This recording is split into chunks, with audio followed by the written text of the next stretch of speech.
So whether you're having a heart attack or a stroke, a lot of times people are never the same afterwards. Don't wait and find out if you're gonna be one of the very few lucky people who has the heart attack and then can change from there, who has the stroke and then can change from there. Today is the day to change. Today is the day to turn everything around and start pushing that heart attack, pushing that stroke off as much as you can. And it's not a secret what it takes. We talk about this stuff all the time. By being scared, and you should be scared for a freaking heart attack or a stroke, people's quality of life, their energy, their confidence, their six-pack abs, their muscles, and that spills into their home life and their business life, all that shit gets so much better when it wasn't even the goal. People who have a complete blockage of the LAD, the survival rates are only 12%. 12%, that is crazy. You know what's even scarier than that? Let's freak people out, man. You're usually, keyword usually, not symptomatic, Nick.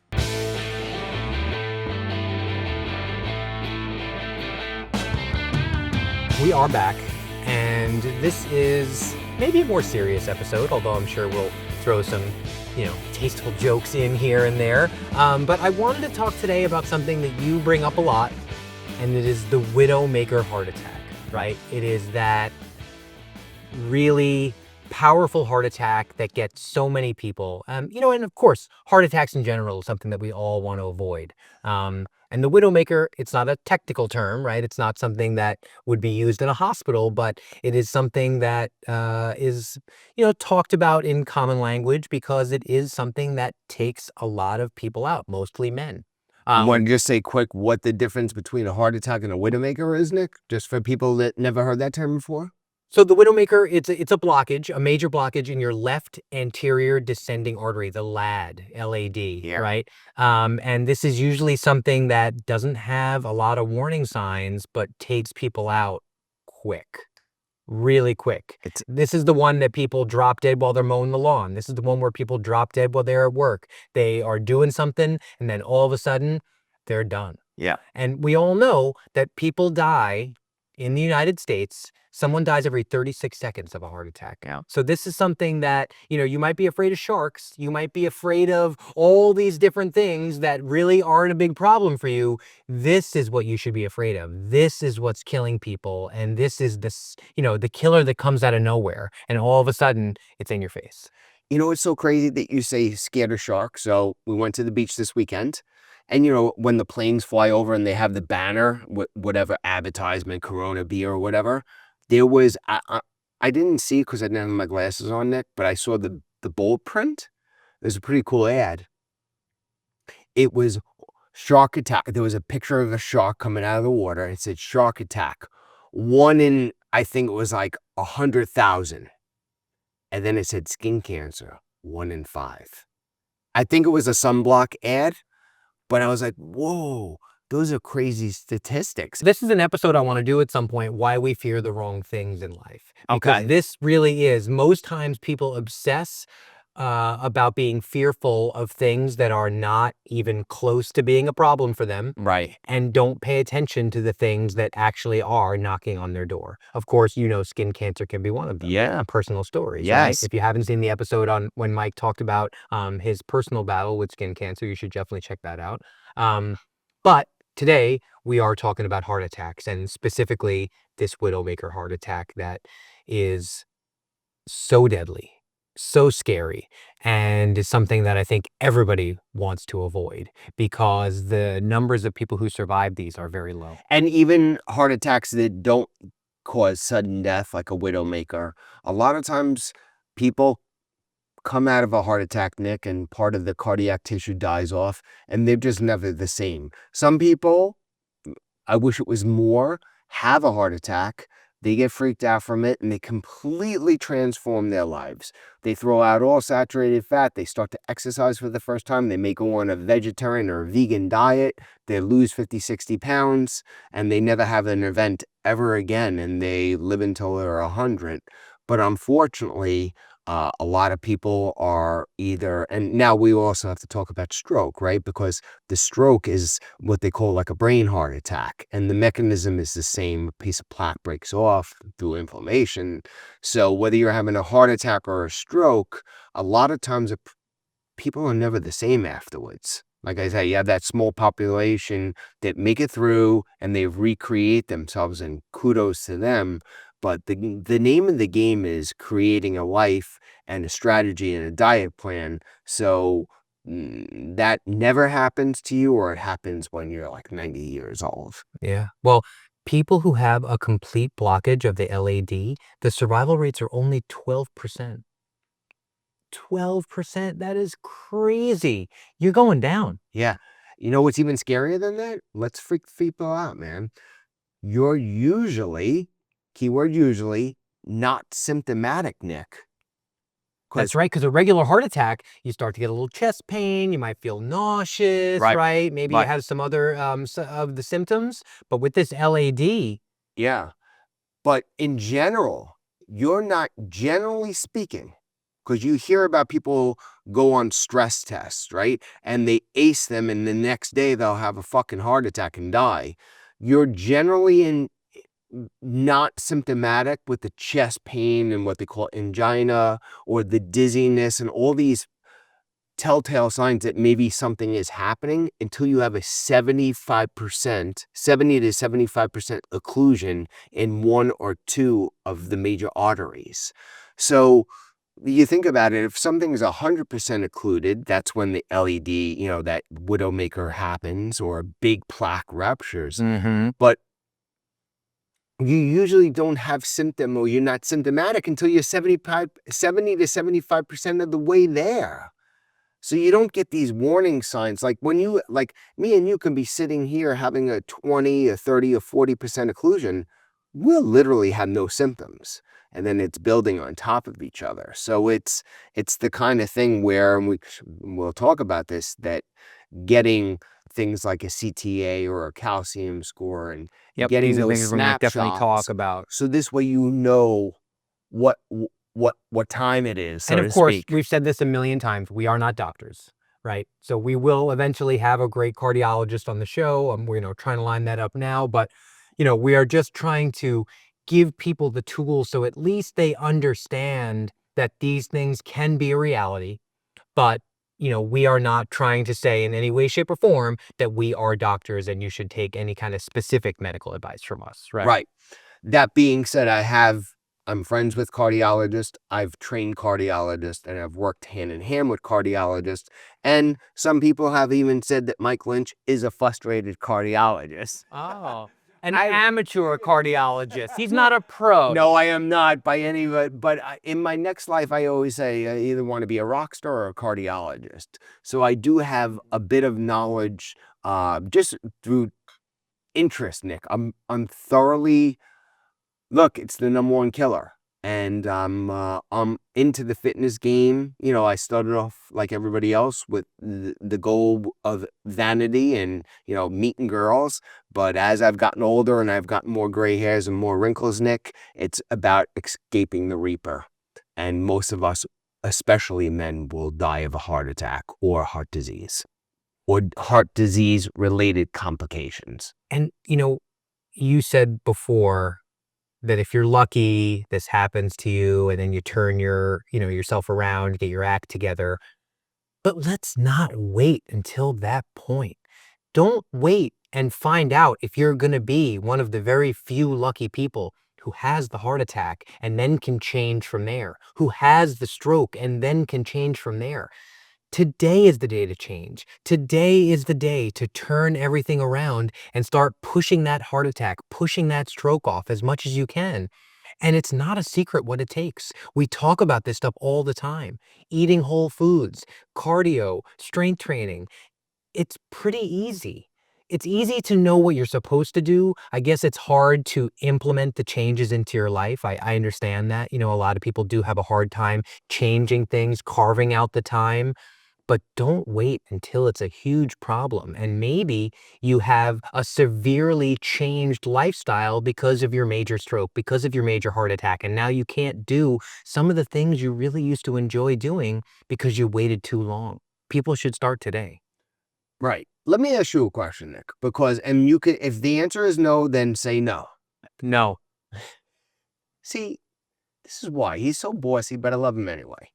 Now, you've always been an active guy. Nick's a skateboarder for people that don't know, but I'm sure that you've never ballooned up very heavy, but we've talked about it in other episodes. You've gained 25 pounds, as most people have gained some weight at some point in their lives. Sure.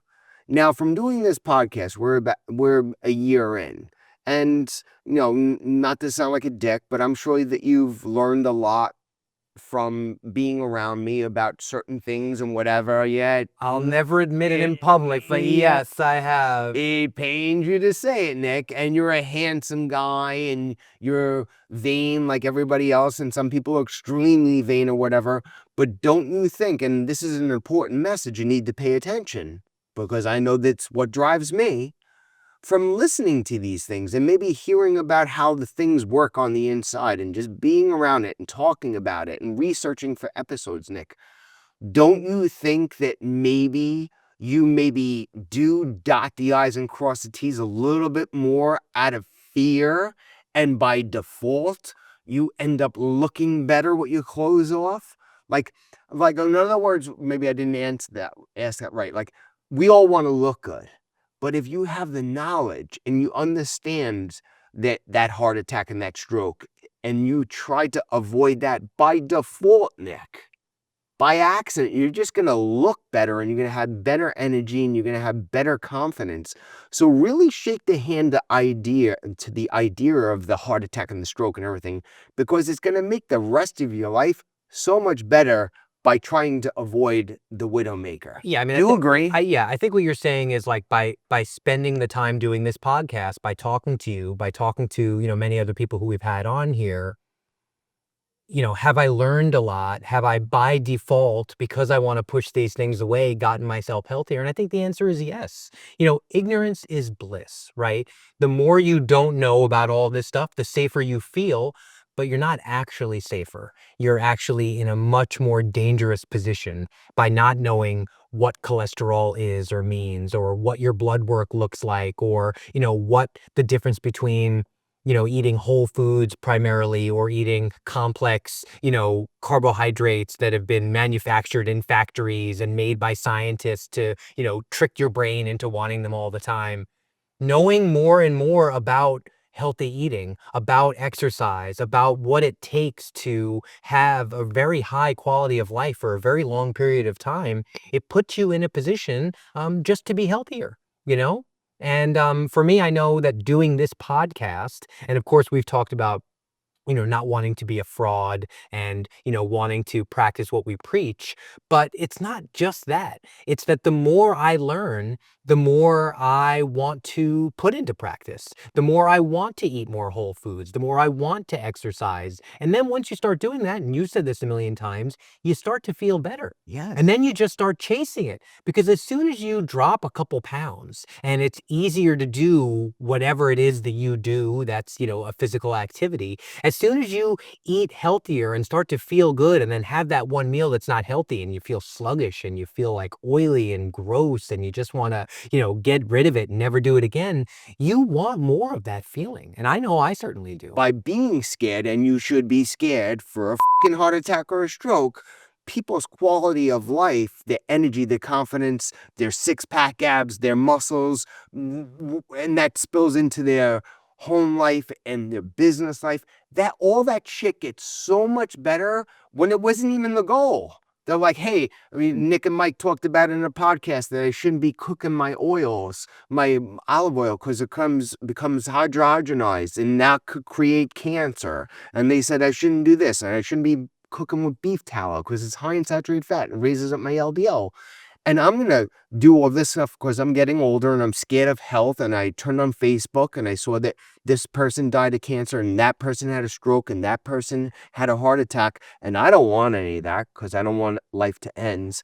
But the all the shit that they weren't even trying, they're like, I don't care about abs, and it just it happens by default, and it's a win-win. Now you got great blood markers. You're more productive at work. Your wife, your husband are like attacking you because you look so goddamn good. Yeah, you had to go for a couple of, maybe an extra grand and a new wardrobe. Good problem to have.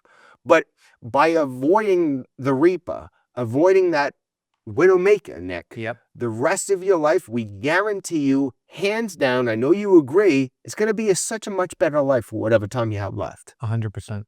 Yeah, 100%. I agree. You're gonna feel better. You're gonna look better. People are gonna give you compliments. It feels nice to get a compliment that says, "Hey, oh my God, I haven't seen you in a while. You look amazing." That is a great thing to hear, and we want all of our listeners to hear that from people. Yeah, and I'll say for Nick, and I know he'll agree with me, if you're not scared of a heart attack or a stroke, you're a asshole. You're a asshole. You should be. Yeah. You should be. You're just delusional. You got your head in the sand. You need to wake up because it's coming for most of us. Now, for men, the peak age for these Widowmaker heart attacks, it's between 45 and 65. For women, it's a little later. It's between 55 and 75. So they have a little more time to, be living free. Ignorance is bliss, but everybody should be paying attention to this, and the numbers are starting to converge. It used to be really only a male thing, but now women are slowly creeping up towards that same percentage, and it is scary. So once you get to those points, I mean, even beforehand, you don't want to wait until you're in that target zone to start thinking about this stuff. Now let me ask you a question, Nick. Do you know, because if you listen to what Nick said there, especially for men, because men was still better at having heart attacks than the ladies, and that's something you don't want to win at. You said, if I'm correct, 45 to 65. Yep. That's the danger. That's the danger zone, Yep. Nick. Do you know why? Because now somebody say 45 to 65. At 45, you're still resilient. Why would a 55-year-old have a worse outcome than a 75-year-old in regards to a heart attack? Because you're right. Do you know why, Nick? I would assume it's the accumulation of all that plaque buildup over the years. Right, but if me and you have a heart attack right now, God forbid, we are going to have a worse outcome than one of our guests, Bob, that we're going to have in a couple of years. He just turned 70, looks phenomenal. He has a much better chance of surviving that heart attack at 70 than me and you do. Do you know why? I don't. Okay. Because blockages, occlusions, or is cholesterol, as they get older, they become, everybody kind of knows this word now, they go for a CTA, for a calcium score. They become calcified. When blockages become calcified, they become hardened. Most heart attacks, unless it's 100% occluded, no blood could get through, it's a rupture. There's an inflammation, a blood clot forms, and a piece breaks off. It either travels to the brain or it travels to the heart. If something's calcified and it's hard, Nick, a little piece breaks off. Minor heart attack. When you're between that 45 to 65, it's big, soft, and gooey. So the pressure goes up and a big manhole cover breaks off. And it blocks the whole thing. And that's so you think about your arteries as a pipe. As a pipe, and the blood is flowing through. If a little tiny snippet breaks off and it goes through there, it's going to cause a problem. It's going to go to the heart of the brain, but a little piece breaks off. But if a big manhole cover is here and it breaks off and closes off, fucking done. So you have blockages, and so do I. We've just been living long enough to have some sort of blockages. The blockages me and you have currently today, in 10 years, provided we're both still alive, they'll still be there, and they'll be probably a little bit bigger, but they'll be harder and more calcified. And that's why those numbers actually get better after the age of 35, because they're mature plaques, Nick, and they're hard like concrete. Doesn't mean that you can't die from a heart attack past 65, but you fare better, as crazy as that sounds. As you get older. Yeah. So, and that's why especially guys, especially if they're entrepreneurial and they're very A-type, they don't fare well with heart attacks because they don't stop. They're like, I'm making money, I'm handsome, whatever it is, and they don't stop to take care of themselves. And they got this big, fat, gooey, soft plaque, and maybe they get stressed at work, or they have sex, or they go out and start to work out too hard and have a trainer that's overzealous and know what the they're doing, and boom, done. Gonzo. Well, 50% of men and 70% of women who die from heart attacks have no symptoms leading up to that heart attack. Yeah, the first symptom, I always tell people, I said, but you know what the 50% of the first symptoms of a heart attack is? And people are like, oh, pain in the chest, pain in the jaw. I'm like, no, sudden death. Sudden death is the fucking, and now, Nick's in the beginning, it's over. And he was like talking fast, meaning it's over. It's over. White sheet. And 40 to 50% of heart attacks are this LAD heart attack. Yeah. So a lot of heart attacks are this widowmaker heart attack, and 12% survival rate is not something you want to roll the dice on. No fucking way. So now that we scared the shit out of everybody, Nick, we've told them what to do. What do they do? How do we set them up so this way they stack the cards heavily in their favor? Before we get there, I just want to talk about a couple of the actual warning signs that they might feel.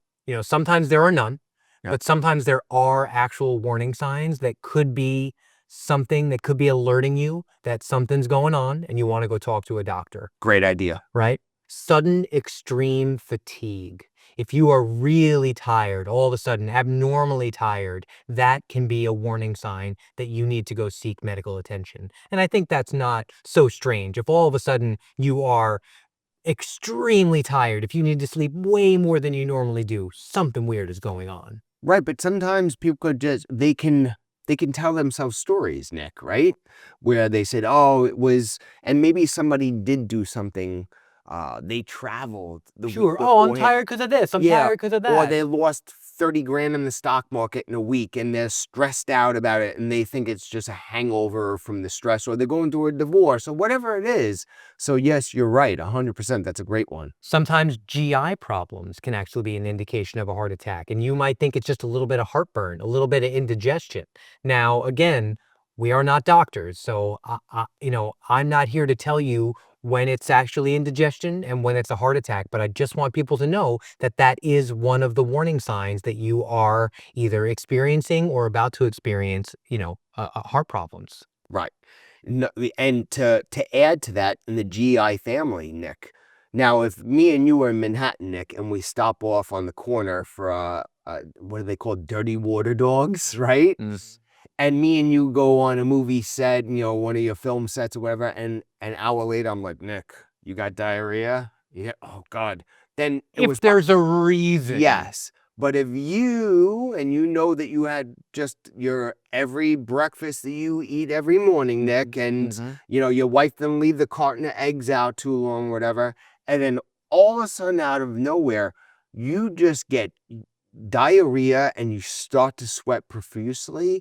This doesn't mean it, but you don't want to roll the dice and say, you should go get that checked out, because sometimes when there was a movie director actually that this happened to, and someone had said to him, I think maybe you should go to the hospital, and he was having a heart attack on a movie set. I don't know what his name is, and I wouldn't even say it anyway, but he was actually, his symptom was out of nowhere, he just started getting really bad diarrhea and sweating profusely. And look, it could be a stomach virus or whatever, but if it just comes out of nowhere and you didn't stop for a hot dog, or your coworker didn't tell you they had his stomach bug the day before, this could be a sign of a heart attack. And that one's crazy, and you say, I don't want to run to the hospital, but it could be, you could be having a heart attack. Sudden shortness of breath.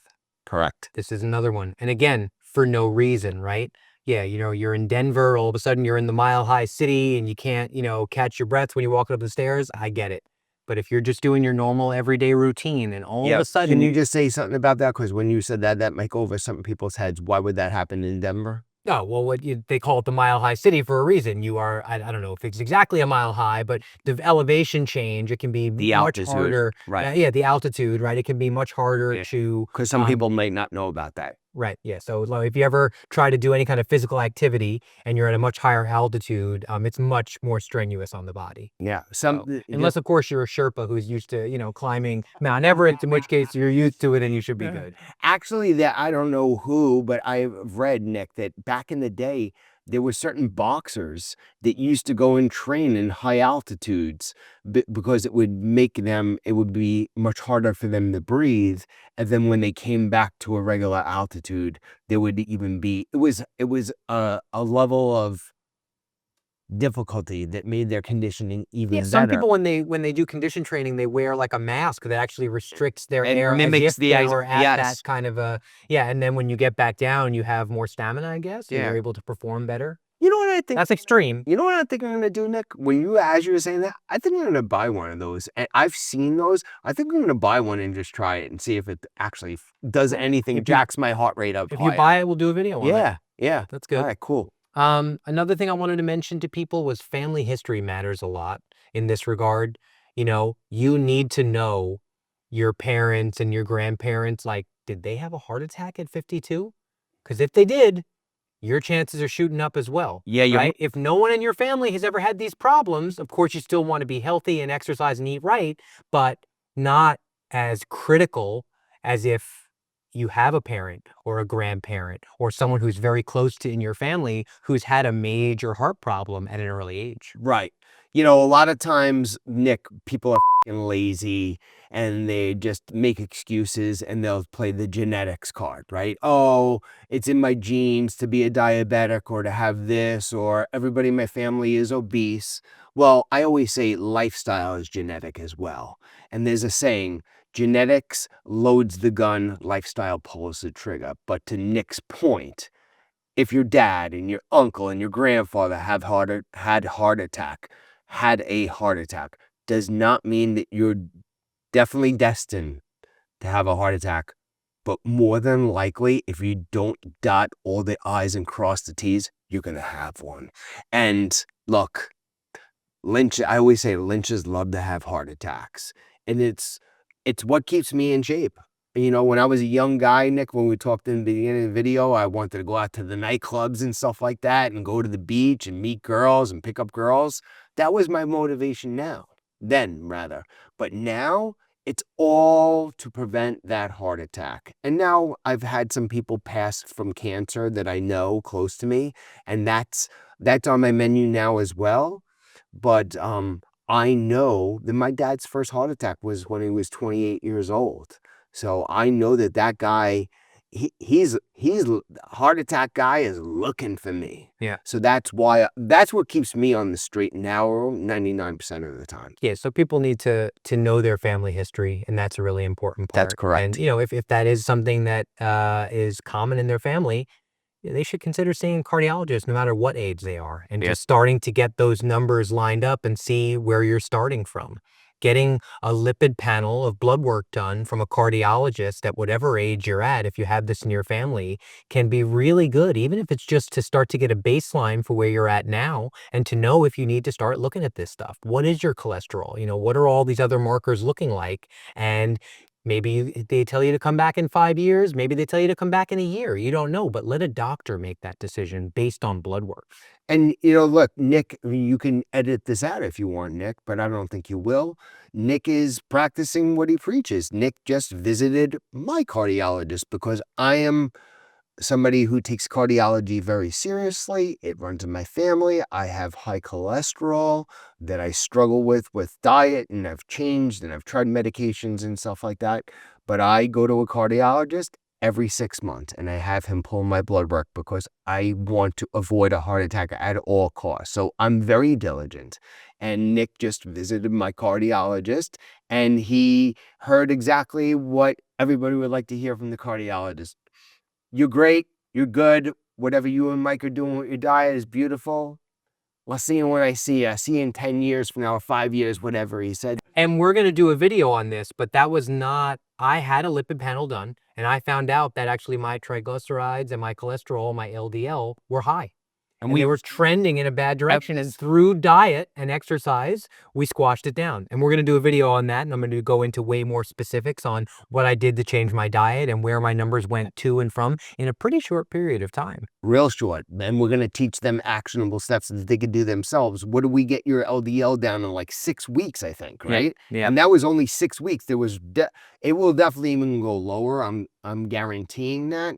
But that'll be another video. Yeah, but to Nick's point, he went to that cardiologist and it wasn't a waste of time. That's one less thing now Nick knows that he has to worry about.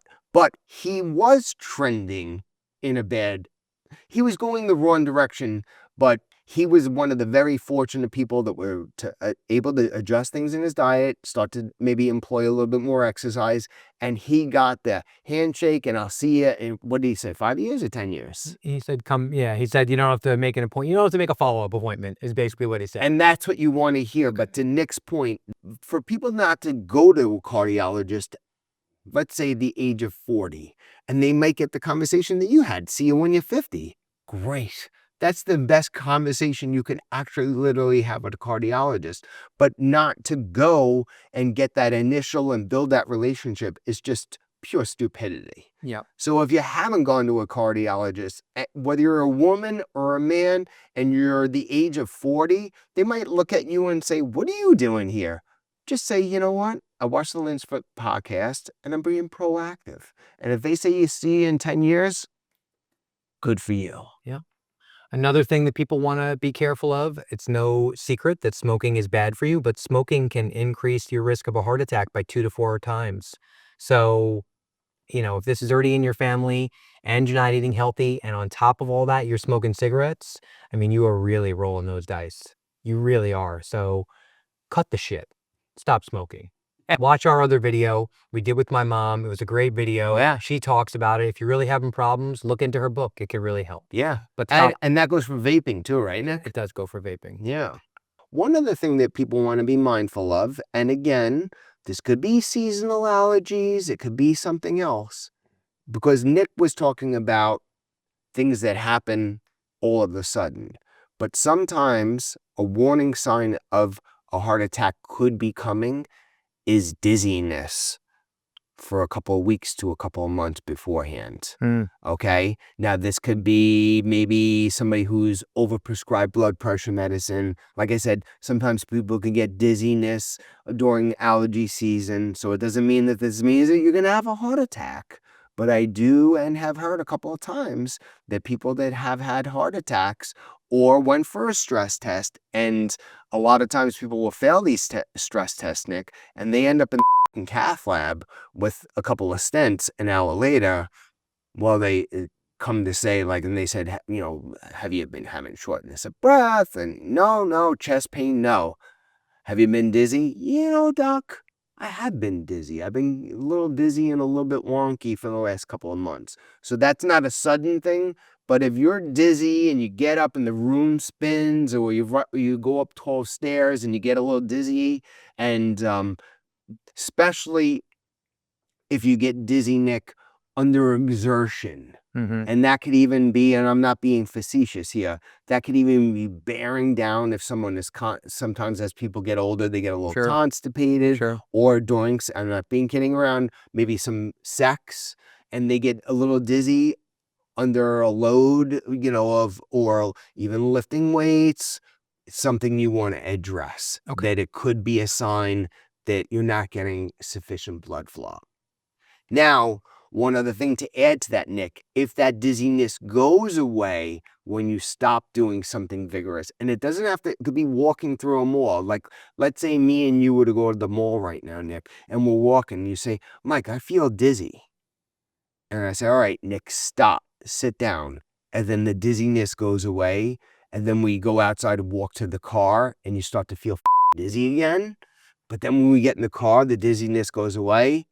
This is not a good sign. You need to go get checked. All right, good to know. Okay, yeah. So again, other things we can do, people can look up a CT score, right? Yeah. And this is something that usually insurance, unfortunately, will not cover, but it's not that expensive. It's cheap Between as hell. $100 and $200. People blow that amount of money on stupid things all the time. And I think that there's certain places that do it as cheap as $75. One other thing to add to that, it's, because especially guys, they're wimps when it comes to doctors, Nick. What is it, like 3 minutes? Did you go for a CT? Yeah, I had a CT. You did. It's like 3 to 5 minutes. And it's measuring the calcified plaque in the arteries of your heart. That's correct. Right. So now, but there sometimes with a CT, it can show that you have no calcium. Okay. Now, this can get a little confusing, but a lot of times people will go for these CT scores and they get a 0, which is great, but it doesn't mean that you don't have blockages, because you have the blockages and then they become, back to what I said before, they become calcified. Now, if you have calcium there, Nick, then you definitely have blockages. But you can have a 0 calcium but still have blockages. It just means they haven't become calcified yet. If you have a high history through dad and mom and uncle and aunt and grandfather and great-great-grandfather, the next step you can take, provided your insurance, because this one can start to get up there, Nick, this could be $2,000 to $3,000, is a CTA, and that's a calcium score angiogram. And basically what it is, it's an MRI of the major arteries that go to the heart and a calcium score. So it's measuring for plaques. Some of them get really dialed in and they'll tell you if it's a hard plaque or a soft plaque and how much calcium is there. That's the gold standard.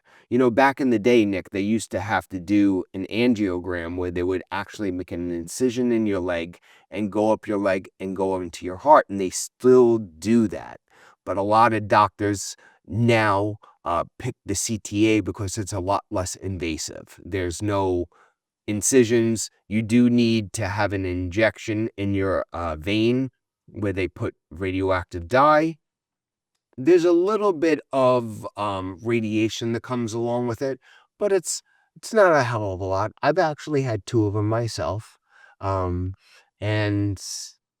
really kind of tells you, no pun intended, tells you the score. I tell people, any man that I've ever trained over the age of 50, if anybody in their family has had a heart attack or they have years of high cholesterol exposure, because heart disease is cumulative over time. So if somebody's saying, yeah, I've had high cholesterol for the last 25 years and I haven't wanted to take a statin, and my uncle had a heart attack and my grandfather had one and my mom had a stroke, you should be inclined to think about going to get a CTA, and that really will give you a snapshot if things are bad or good, and then you make adjustments in your diet and medication in some settings with your cardiologist of what the game plan is, so this way you can live a long, healthy life and push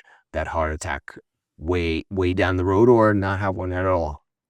Just so it's also said, abdominal obesity is a major contributor to heart disease. And this is a big, big thing to look out for.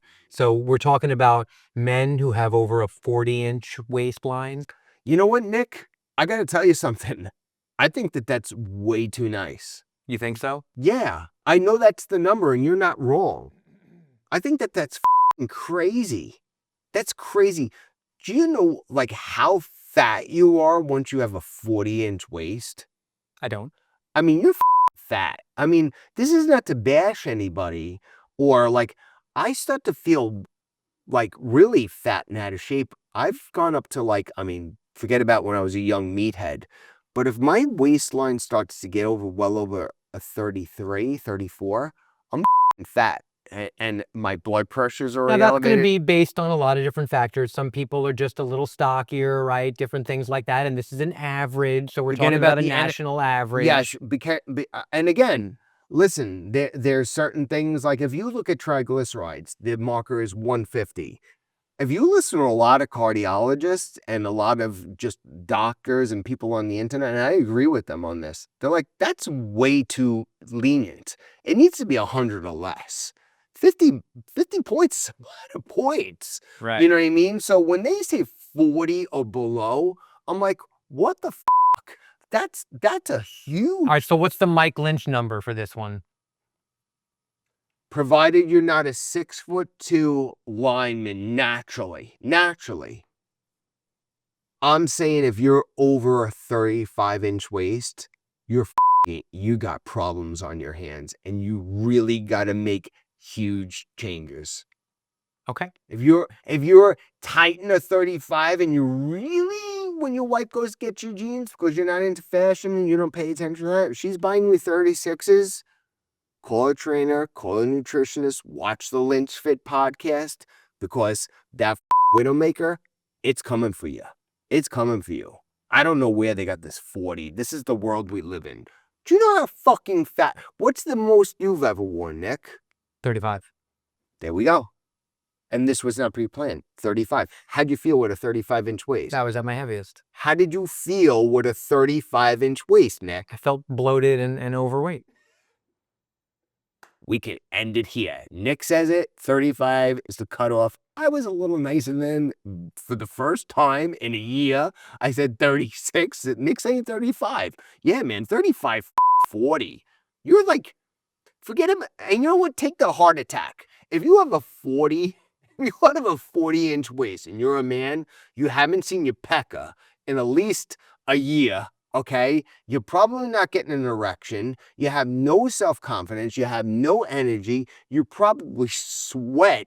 Like if you cough, you're probably breaking into a sweat. This is crazy, Nick. Some of these numbers that they come up with is just ludicrous. All right, a couple things that people can do, right, if they think they're, I'm sorry. towards this. I'm sorry I cut you off. That's Nick, okay. with the That's okay. 40-inch waist thing is No, it's okay.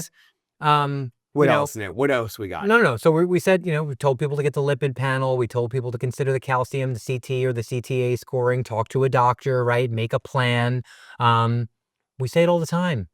Exercise, cardio goes a long way with your heart health, right? And you've told us before, but hit us again.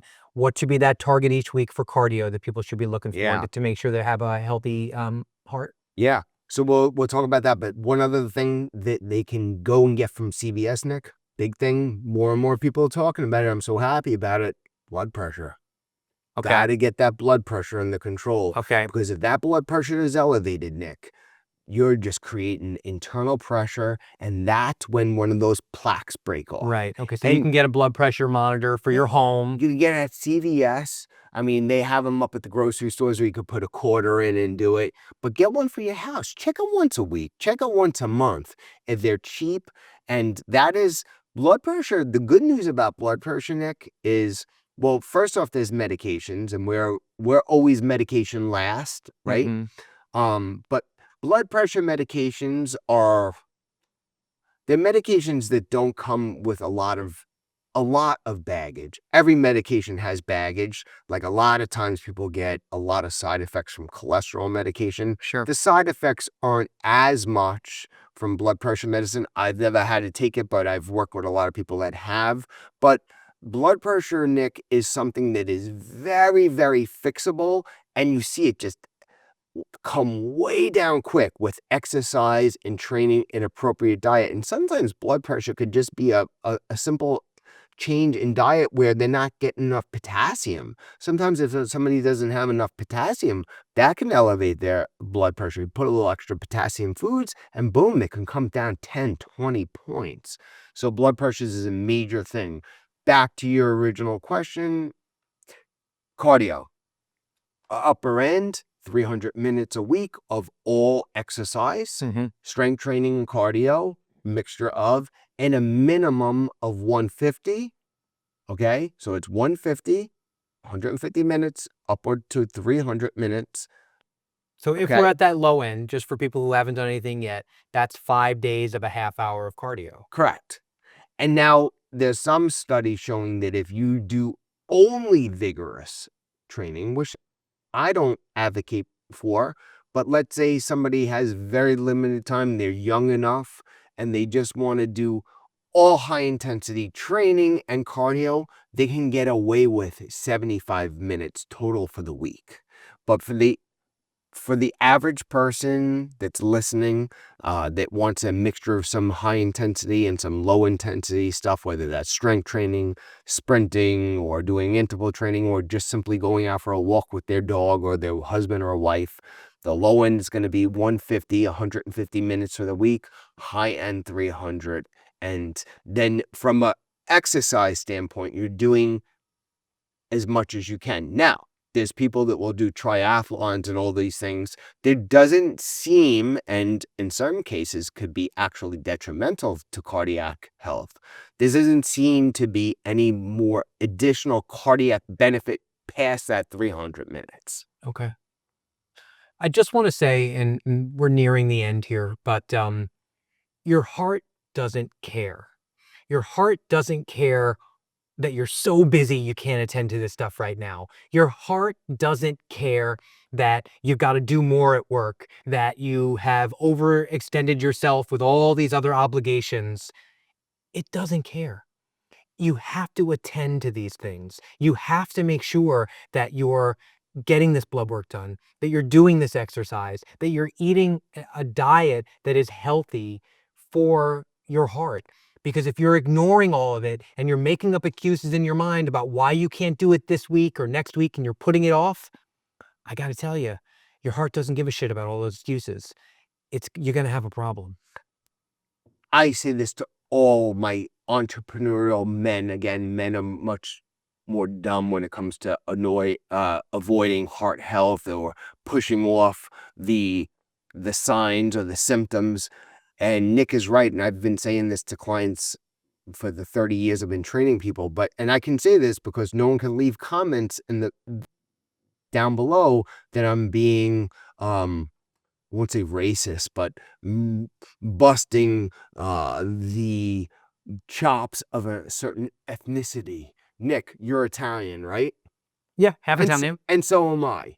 Your heart doesn't give a shit that you're Italian and that it's, we eat pasta and we put oil and cheese all over there. To Nick's point, your heart doesn't give a shit if you have a career or that you have to travel or that you're Italian and everybody ate, sausage and peppers, and it doesn't care.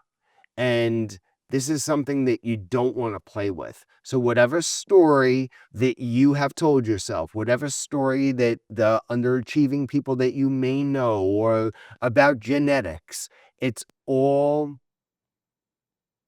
really irrelevant. No, you're right. It's all irrelevant. You get one heart, you get one life. And this is no joke. You have to make sure that you're eating right, that you're exercising. Stop telling yourself the stories. Stop telling yourself the excuses. Your heart doesn't give a shit. Yeah. Right? Yeah. And stop listening to people that may be telling you the stories and giving you the excuses. Ignore them. Say thank you, but no thank you. Ignore the psychologist or the chiropractor people online that are telling you that LDL doesn't matter and that your heart's going to be okay. Go with the science. Okay, I know that's a catchphrase that some people get bothered by, but listen to cardiologists, listen to people that have told you. There's plenty of stories online, Nick, of people that have survived those heart attacks and strokes. And now they're 30 years, 40 years post, and they're telling their story. Most of those people are not telling you that they continue to ignore the LDL. They didn't exercise. They didn't go get checked and monitored once a year by a good cardiologist, that they didn't hire a trainer or a nutritionist. These people have stories, and they all sound pretty similar, Nick. Yep. They cut down on saturated fat. They lowered the sodium. They started exercise regularly, and they checked all these markers, and they continue to check these markers. And now they're free of these roadblocks and handicaps that really ail them at an earlier age, because you don't want to get to the point where somebody's telling a story about you because you're 6 feet under and you ignored the telltale signs, the dizziness or the sweating maybe one day, and you didn't have that hot dog that, Yeah. got you sick and stuff like that. And you know what the best part about heart disease, Nick, is? The very best thing about heart disease is we know so much about it. There's so many diseases. Like when you listen to a neurologist for the brain, they say like, we know so with everything that we know about the brain, we know so little. Right. They already know that there's like so much to learn. And I was going to say this, it's not a mystery. Yes. We know what's going on. We know what's bad for the heart. We know what's good for the heart. Yes. Just take our advice, talk to a cardiologist, Yes. eat healthy foods, ditch a lot of those processed foods, get some cardio in. Yeah. It takes a little bit of a modification, but it's not a mystery. It's not an enigma wrapped inside of, No. a fortune cookie. No. It's simple. It's plain. Yeah. Cardiology and cholesterol and heart attack prevention, although it's still the biggest killer, I would say that with a lot of things that will take us out, they know the most. Like they know the score at this point. Yeah. And they are open to learn more things and the technology will get better. But it's really not these big, huge, heavy, expensive dice that you have to roll anymore. It's about being diligent, maybe leaving some things to the side and just eating them here and there and, lacing up your sneakers and getting out there. You can make these changes. You can do better for your own heart. Stop telling yourself the excuses and change today. Thank you so much for joining us on this episode. I know it was very informative for me to have this conversation with Mike, and I know you probably got a lot out of it as well.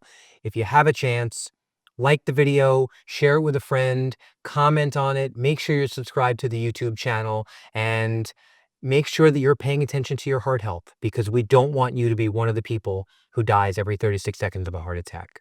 Mike, last word? Yeah, man. I mean, I'm hoping that people watch this, share it, and, if more and more people jump on this bandwagon, Nick, and they adjust their diet and they adjust their training, maybe eventually one day, hopefully, heart disease won't be the biggest killer. Maybe something will take its place because there's so many tools in place between supplements and medications and training and diet where that was it 36 seconds? Every 36 seconds. That doesn't need to be. I mean, hopefully we get back to Let's change that. Hopefully you get back to a point where it's like every 20 minutes or something like that. So that's it. Thank you very much. Leave a comment below. Like Nick said, share it, like it, spread the word. LynchFit Podcast. We love you. We'll see you next time. Bye-bye. Please hit the like, subscribe, and hit that bell notification so you don't miss any content in the future.